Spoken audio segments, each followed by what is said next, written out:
जय श्री कृष्ण।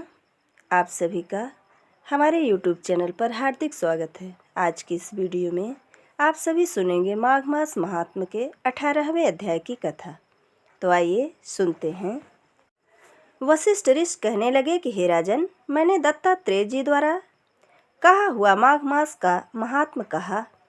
अब माघ मास के स्नान का फल सुनो।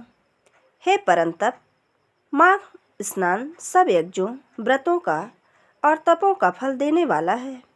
माघ मास में स्नान करने वाले स्वयं तो स्वर्ग में जाते हैं, लेकिन उनके माता और पिता दोनों कुलों का उद्धार हो जाता है और उन्हें स्वर्ग की प्राप्ति होती है। जो माघ मास में सूर्योदय के समय नदी आदि में स्नान करता है, उसके माता पिता के 7 कुलों की पीढ़ी स्वर्ग को प्राप्त होती है। माघ मास में स्नान करने वाले दुराचारी और कुकर्मी मनुष्य भी पापों से मुक्त हो जाते हैं और इस मास में हरि का पूजन करने वाले पाप समुदाय से छूटकर भगवान के सदृश शरीर वाले हो जाते हैं। यदि कोई आलस से भी माघ मास में स्नान करता है तो उसके भयंकर से भयंकर पाप भी नष्ट हो जाते हैं। जैसे गंधर्व कन्याएं राजा के श्राप से भयंकर फल को भोगती हुई लोमस ऋषि के वचन से माघ में स्नान करने से पापों से छूट गई थी। यह वार्ता सुनकर राजा दिलीप विनय से पूछने लगा कि गुरुदेव, ये कन्याएं किसकी थीं? उनको कब और कैसे श्राप मिला? उनके क्या नाम थे? ऋषि के वाक्य से कैसे श्राप मुक्त हुईं? और उन्होंने कहाँ पर स्नान किया? आप विस्तार पूर्वक सब कथा कहिए। वशिष्ठ जी कहने लगे कि हे राजा, जैसे अरण्य से स्वयं अग्नि उत्पन्न होती है, वैसे ही यह कथा धर्म और संतान उत्पन्न करती है। हे राजन, सुख संगीत नामक गंधर्व की कन्या का नाम विमोहिनी था। सुशीला तथा स्वर वेदी की सुंबरा, चंद्रकांत की सुतारा तथा सुभद्रा की कन्या चंद्रका, ये 5 सब समान आयु वाली, चंद्रमा के समान कांति वाली और सुंदर थीं। जैसे रात्रि को चंद्रमा शोभायमान होता है, वैसे ही पुष्प की कलियों के समान खिली हुई यह अप्सराएं थीं।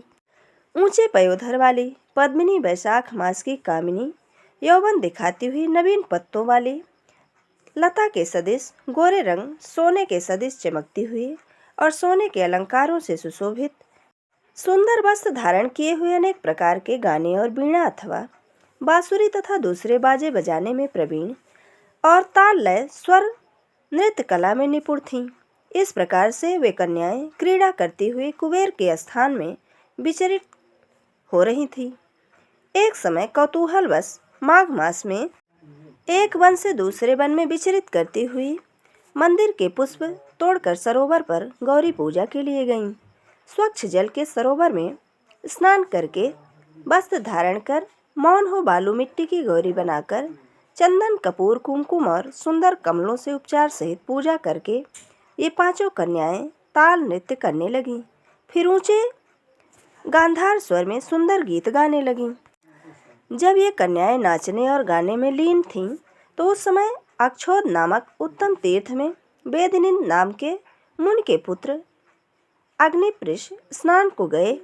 वह युवा सुंदर मुख कमल सदिश नयन, विशाल छाती, सुंदर भुजाओं वाला, दूसरे कामदेव के समान था। शिखा सहित दंड लिए, मृग चर्म ओढ़े, यज्ञोपवीत धारण किए हुए था।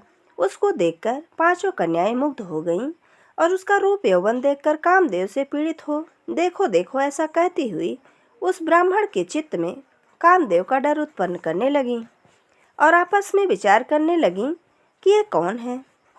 रतिरहित होने से कामदेव नहीं और एक होने से अश्विनी कुमार नहीं, यह कोई गंधर्व या किन्नर या काम रूप धारण कर कोई सिद्ध या किसी ऋषि का श्रेष्ठ पुत्र या मनुष्य है। कोई भी हो, ब्रह्मा जी ने इसको हमारे लिए ही बनाया है।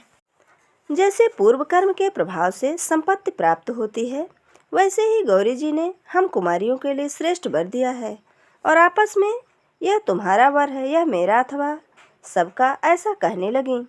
जिस समय उस ऋषि पुत्र ने अपनी मध्याह्न की क्रिया करके ऐसे वचन सुने तो वह सोचने लगा कि यह तो बहुत बड़ी समस्या उत्पन्न हो गई। ब्रह्मा विष्णु महेश आदि देवता तथा बड़े योगीश्वर भी स्त्रियों के भ्रमजाल में मोहित हो गए हैं। इनके तीक्ष्ण बाणों से कितना मनरूपी हिरण घायल नहीं हो सकता। जब तक की गंभीरता रहती है, यम विधि का पालन होता है, तब तक मनुष्य स्त्रियों के काम रूपी बाणों से घायल नहीं हो जाता। ये मुझे उन्मुक्त और मुग्ध कर रही हैं। किन गुणों से धर्म की रक्षा हो सकती है?